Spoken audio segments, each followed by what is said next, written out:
मरकज़े तैयबा फिर जिंदा हो रहा है।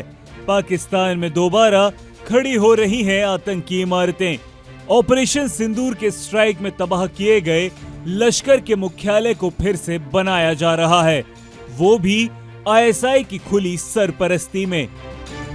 आतंक पर वार या दोहरा खेल। जब 7 मई 2025 को भारतीय वायुसेना ने ऑपरेशन सिंदूर के तहत पाकिस्तान के पंजाब स्थित मरकज़े तैयबा को मटिया मेट कर दिया था, तब इसे भारत की आतंक के खिलाफ सबसे साहसी जवाबी कार्रवाई माना गया था। लेकिन कुछ ही महीनों बाद आई सैटेलाइट तस्वीरों, ह्यूमन वीडियो और खुफिया रिपोर्ट्स ने जो सच सामने रखा है वो चौंका देने वाला है। लश्कर-ए-तैयबा न सिर्फ उसी मुख्यालय को फिर से खड़ा कर रहा है, बल्कि पाकिस्तानी सेना और खुफिया एजेंसी आईएसआई की सीधी मदद और संरक्षण में इसे पहले से भी ज्यादा मजबूत रूप दिया जा रहा है। जिन इमारतों को तबाह किया गया था उनमें उम्मुल कुरा 2 मंजिला बिल्डिंग थी, जहां धार्मिक कट्टरता के साथ हथियार चलाने की ट्रेनिंग दी जाती थी। रेड बिल्डिंग, जहां हथियारों का भंडार था और स्लीपर सेल्स का अस्थायी निवास। कमांडर हाउसिंग ब्लॉक, जहां वरिष्ठ आतंकी रणनीतियां बनाया करते थे। ऑपरेशन सिंदूर में इन तीनों को ही मलबे में तब्दील कर दिया गया था। स्ट्राइक के बाद के फुटेज में सिर्फ ढांचे और राख ही नजर आ रही थी। अब क्या हो रहा है जहां हुई थी स्ट्राइक? तो ह्यूमन की रिपोर्ट के अनुसार 18 अगस्त को बुलडोजर, ट्रक और भारी क्रेन से मलबा हटाने का काम किया गया। लश्कर के कैडर खुद मलबा हटाने में शामिल हुए।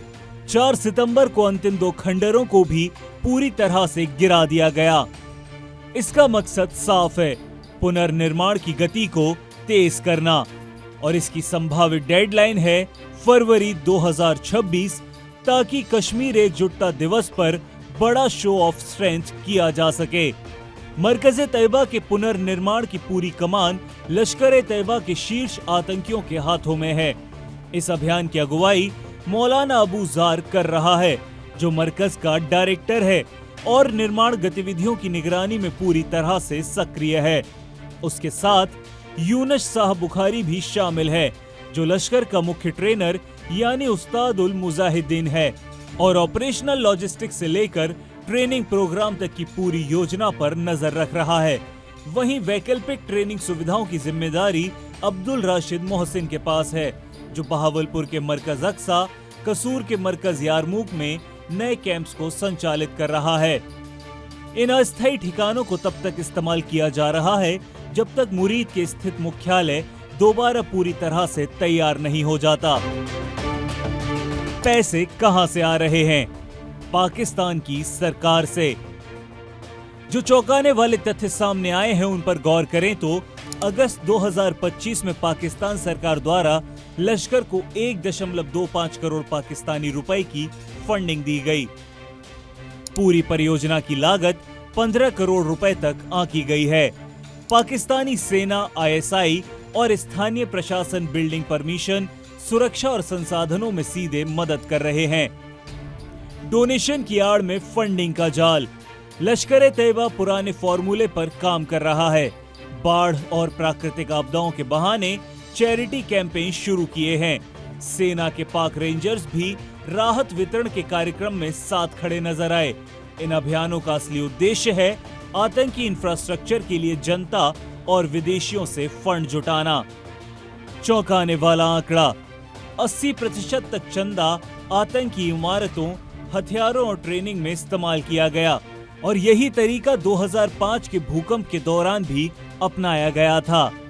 सिर्फ लश्कर ही नहीं बल्कि जैश ए मोहम्मद के भी कई ध्वस्त ट्रेनिंग कैंप्स और मॉड्यूल को दोबारा खड़ा किया जा रहा है। इन्हें आईएसआई के ब्लैक बजट से फंड किया जा रहा है। दुनिया को चाहिए दोहरी नीतियों की पहचान करे। पाकिस्तान एक और अंतर्राष्ट्रीय मंचों पर खुद को आतंक का शिकार बताता है, तो वहीं दूसरी ओर उसी जमीन पर दोबारा से खड़ा कर रहा है आतंकी इंफ्रास्ट्रक्चर। भारत के लिए इसका क्या मतलब है? सीमा पार आतंक की तैयारियां फिर से जोरों पर हैं। 2026 से पहले नए आतंकी हमलों की साजिशें शुरू हो सकती हैं। आतंकियों के ठिकानों को बार बार तबाह करने से पहले राजनीतिक और कूटनीतिक दबाव बनाना जरूरी है। आतंक पर वार के बाद अब निगरानी और जवाबदेही की जरूरत। मरकज़े तैयबा की पुनर्स्थापना सिर्फ एक इमारत नहीं, ये उस सोच का प्रतीक है जो बार बार दुनिया को चुनौती देती है। अब समय है कि दुनिया पूछे कि क्या पाकिस्तान अब भी खुद को आतंक का शिकार कह सकता है, जब वो खुद उसके ढांचे को दोबारा खड़ा कर रहा है।